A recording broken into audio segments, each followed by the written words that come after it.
Hey, this is Zachlog the Great. Horatius at the Bridge by Thomas Babington, Lord Macaulay.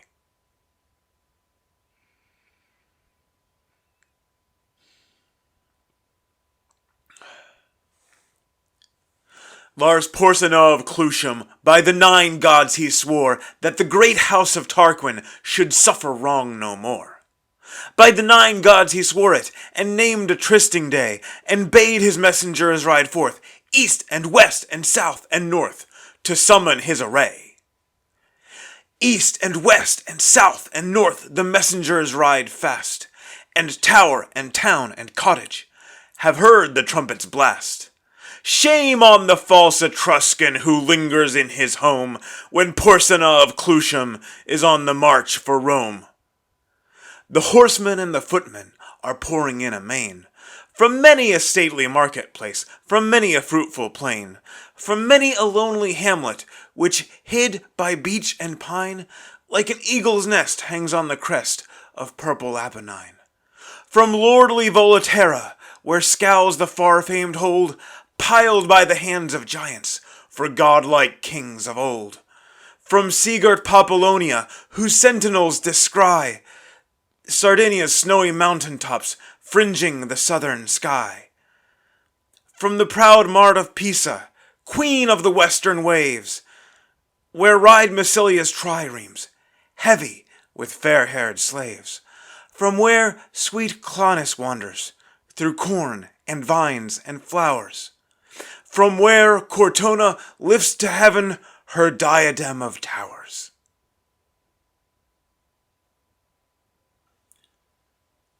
Tall are the oaks whose acorns drop in dark Auser's rill. Fat are the stags that champ the boughs of the Ciminian hill. Beyond all streams Clitumnus is to the herdsman dear. Best of all pools the fowler loves the great Volsinian mere. But now, no stroke of woodman is heard by Auser's rill. No hunter tracks the stag's green path up the Ciminian hill. Unwatched along Clitumnus grazes the milk-white steer.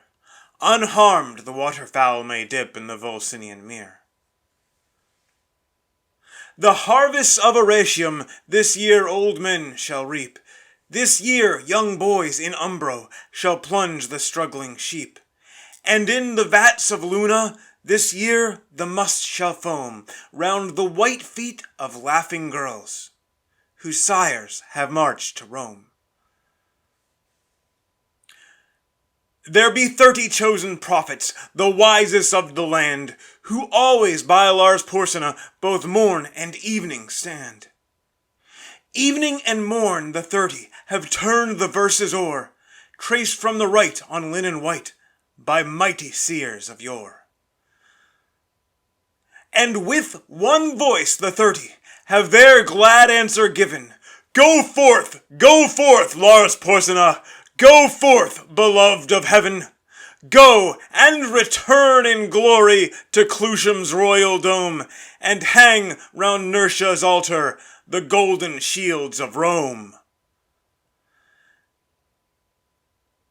And now hath every city sent up her tale of men. The foot are 80,000, the horse are thousands 10.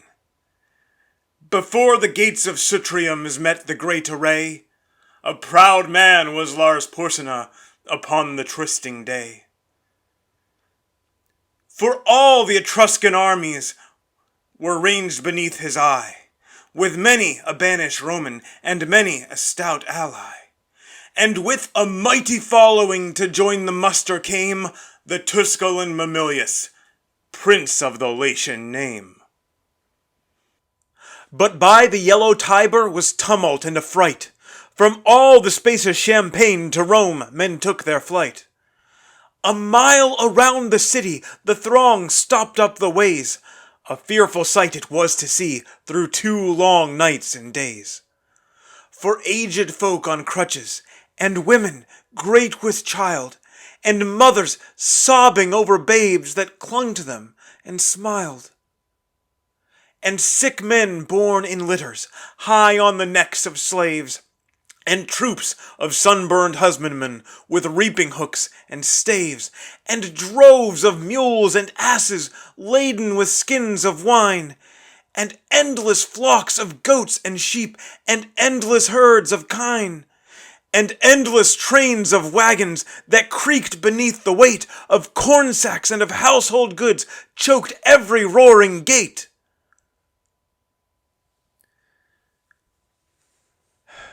Now from the rock Tarpeian could the wan burghers spy the line of blazing villages red in the midnight sky. The fathers of the city, they sat all night and day. For every hour some horseman came with tidings of dismay. To eastward and to westward have spread the Tuscan bands. Nor house, nor fence, nor dovecote in Crustumerium stands. Verbenna down to Ostia hath wasted all the plain. Astur hath stormed Janiculum, and the stout guards are slain.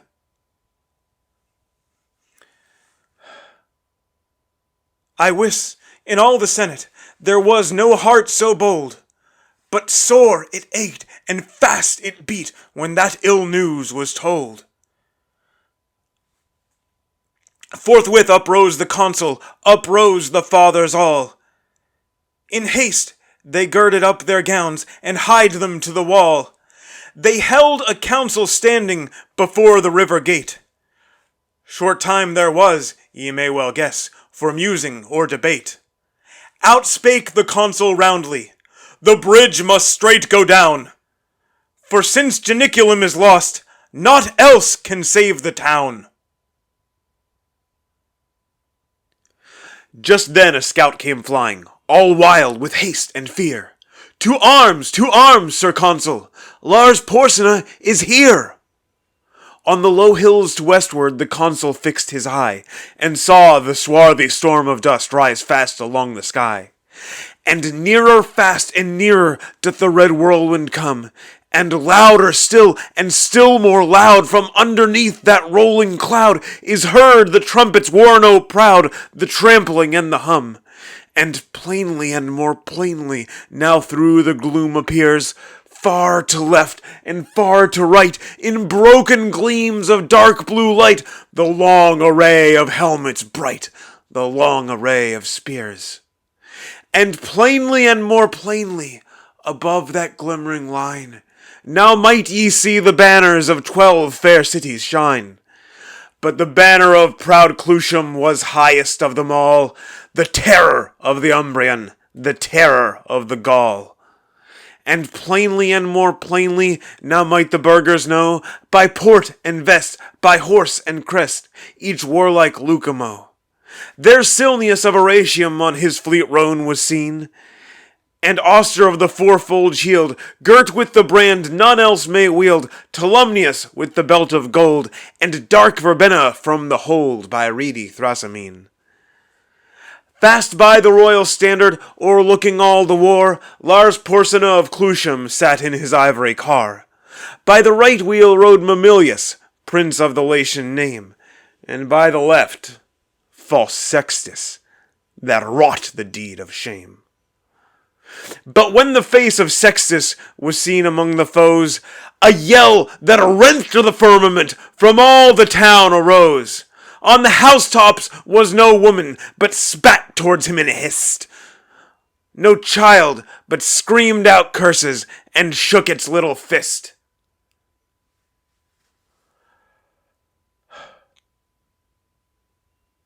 But the consul's brow was sad, and the consul's speech was low. And darkly looked he at the wall, and darkly at the foe. Their van will be upon us before the bridge goes down, and if they once may win the bridge, what hope to save the town? Then outspake brave Horatius, the captain of the gate. To every man upon this earth death cometh, soon or late. And how can man die better than facing fearful odds for the ashes of his fathers and the temples of his gods? And for the tender mother who dandled him to rest, and for the wife who nurses his baby at her breast, and for the holy maidens who feed the eternal flame, to save them from false Sextus that wrought the deed of shame. You down the bridge, Sir Consul, with all the speed ye may. I, with 2 more to help me, will hold the foe in play. In yon straight path 1,000 may well be stopped by 3. Now who will stand on either hand and keep the bridge with me?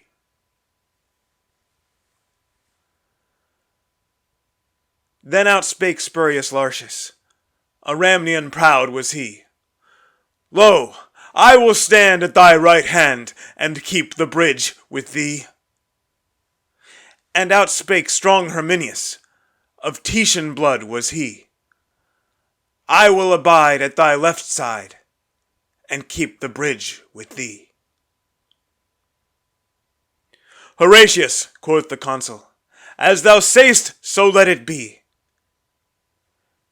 And straight against that great array went forth the dauntless 3. For Romans in Rome's quarrel spared neither land nor gold, nor son nor wife, nor limb nor life in the brave days of old. Then none was for a party, then all were for the state. Then the great man helped the poor, and the poor man loved the great.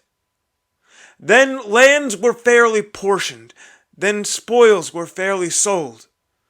The Romans were like brothers in the brave days of old. Now, Roman is to Roman more hateful than a foe, and the tribunes beard the high, and the fathers grind the low. As we wax hot in faction, in battle we wax cold. Wherefore men fight, not as they fought in the brave days of old. Now while the 3 were tightening their harness on their backs, the consul was the foremost man to take in hand an axe. And fathers, mixed with commons, seized hatchet, bar, and crow, and smote upon the planks above, and loosed the props below. Meanwhile, the Tuscan army, right glorious to behold, came flashing back the noonday light, rank behind rank, like surges bright of a broad sea of gold.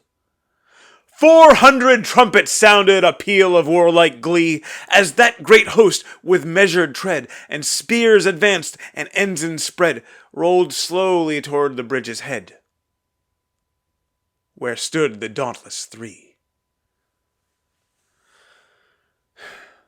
The 3 stood calm and silent, and looked upon the foes, and a great shout of laughter from all the vanguard rose. And forth 3 chiefs came spurring before that deep array.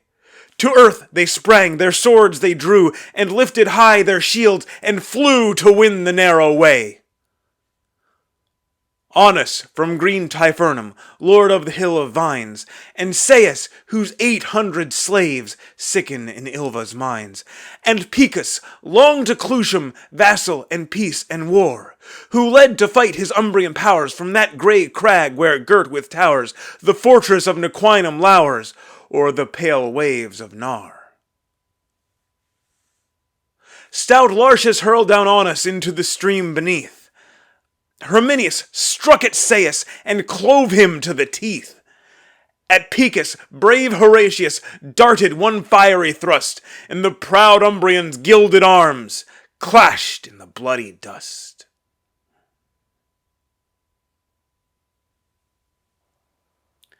Then Ocnus of Valeri rushed on the Roman 3, and Lausulus of Urgo, the rover of the sea, and Aruns of Volsinium, who slew the great wild boar that had his den amidst the reeds of Cosa's fen, and wasted fields and slaughtered men along Albinia's shore.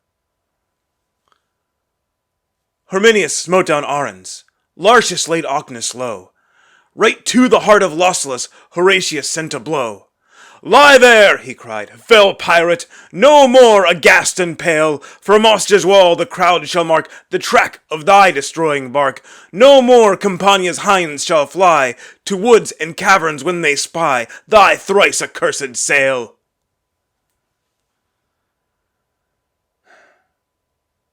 But now no sound of laughter was heard among the foes.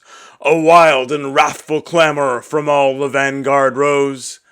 6 spears' length from the entrance halted that mighty mass. And for a space no man came forth to win the narrow pass.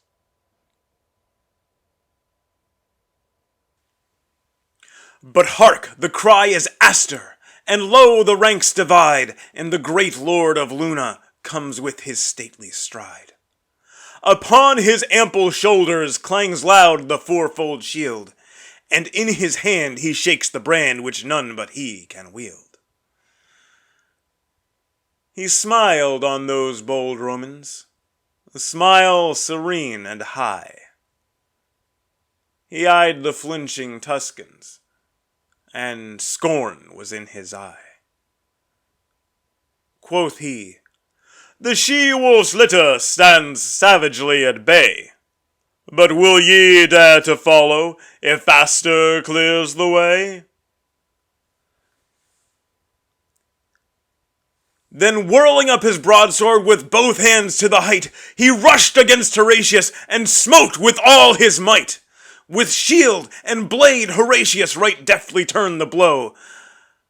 The blow, though turned, came yet too nigh. It missed his helm, but gashed his thigh. The Tuscans raised a joyful cry to see the red blood flow.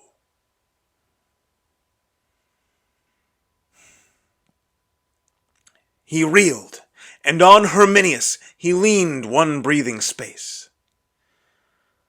Then like a wildcat mad with wounds sprang right at Astur's face. Through teeth and skull and helmet, so fierce a thrust he sped, the good sword stood a handbreadth out behind the Tuscan's head.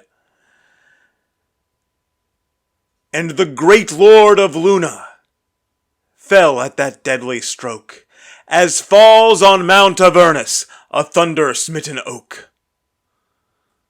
Far o'er the crashing forest the giant arms lie spread, and the pale augurs, muttering low, gaze on the blasted head. On Astur's throat Horatius right firmly pressed his heel, and thrice and 4 times tugged amain, ere he wrenched out the steel.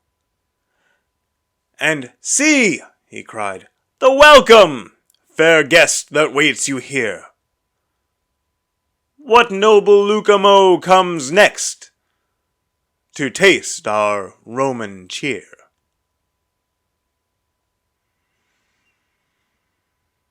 But at his haughty challenge a sullen murmur ran, mingled with wrath and shame and dread, along that glittering van. There lacked not men of prowess, nor men of lordly race, for all Etruria's noblest were round the fatal place. But all Etruria's noblest felt their hearts sink to see, on the earth, the bloody corpses, in the path, the dauntless 3. And from the ghastly entrance where those bold Romans stood, all shrank like boys who, unaware, ranging the woods to start a hare, come to the mouth of the dark lair where, growling low, a fierce old bear lies amidst bones and blood. Was none who would be foremost to lead such dire attack, but those behind cried, "Forward!" and those before cried, "Back!"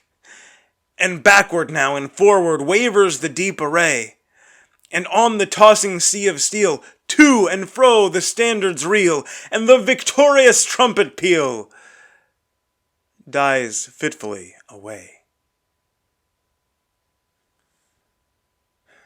But one man for one moment strode out before the crowd.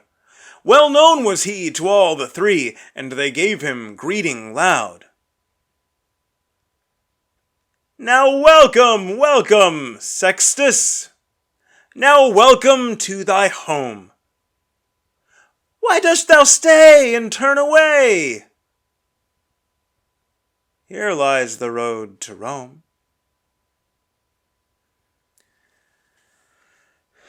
Thrice looked he at the city, thrice looked he at the dead, and thrice came on in fury, and thrice turned back in dread, and white with fear and hatred scowled at the narrow way where, wallowing in a pool of blood, the bravest Tuscans lay.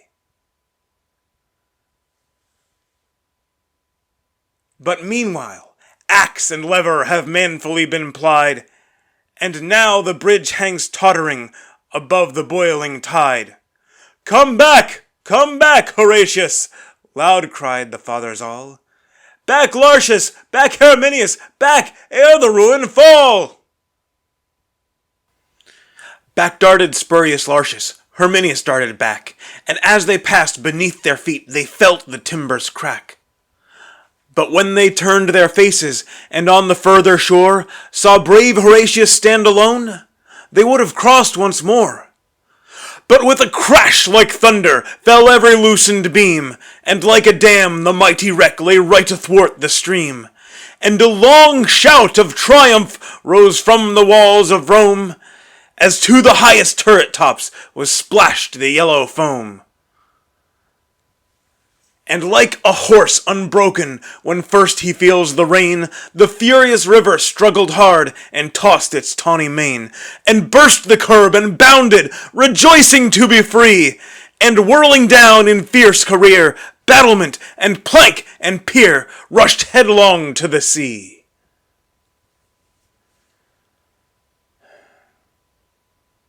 Alone stood brave Horatius, but constant still in mind, thrice 30,000 foes before, and the broad flood behind. Down with him! Cried false Sextus, with a smile on his pale face. Now yield thee, cried Lars Porsena. Now yield thee to our grace.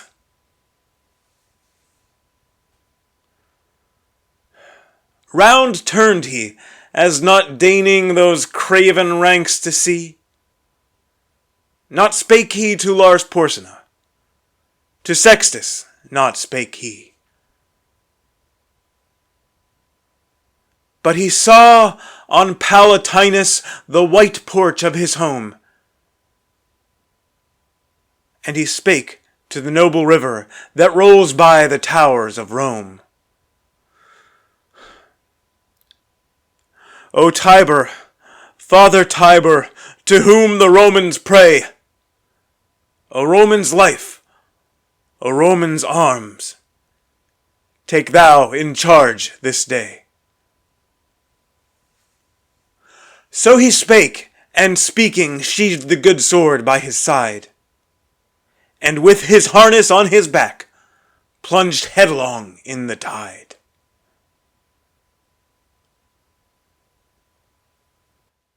No sound of joy or sorrow was heard from either bank, but friends and foes in dumb surprise, with parted lips and straining eyes, stood gazing where he sank. And when, above the surges, they saw his crest appear, all Rome sent forth a rapturous cry, and even the ranks of Tuscany could scarce forbear to cheer.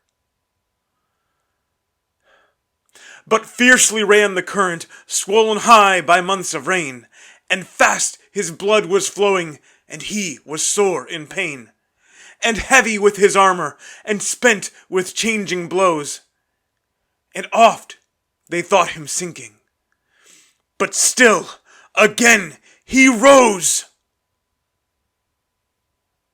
Never, I ween, did swimmer in such an evil case struggle through such a raging flood safe to the landing place. But his limbs were borne up bravely by the brave heart within, and our good father Tiber bare bravely up his chin.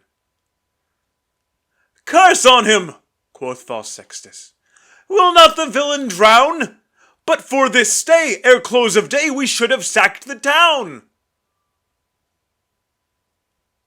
Heaven help him, quoth Lars Porsena, and bring him safe to shore, for such a gallant feat of arms was never seen before. And now he feels the bottom. Now on dry earth he stands. Now round him throng the fathers to press his gory hands. And now, with shouts and clapping and noise of weeping loud, he enters through the river gate, borne by the joyous crowd. They gave him of the cornland that was of public right, as much as 2 strong oxen could plow from morn till night. And they made a molten image, and set it up on high, and there it stands unto this day, to witness if I lie. It stands in the comitium, plain for all folk to see, Horatius in his harness, halting upon one knee. And underneath is written in letters all of gold, how valiantly he kept the bridge in the brave days of old. And still his name sounds stirring unto the men of Rome, as the trumpet blast that cries to them to charge the Volscian home.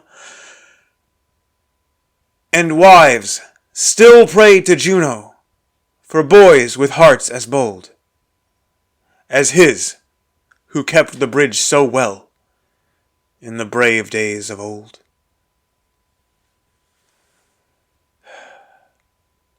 And in the nights of winter, when the cold north winds blow, and the long howling of the wolves is heard amidst the snow, when round the lonely cottage roars loud the tempest's din, and the good logs of Algidus roar louder yet within, when the oldest cask is opened, and the largest lamp is lit, when the chestnuts glow in the embers and the kid turns on the spit, when young and old in circle around the firebrands close, when the girls are weaving baskets and the lads are shaping bows, when the goodman mends his armor and trims his helmet's plume, when the good wife's shuttle merrily goes flashing through the loom,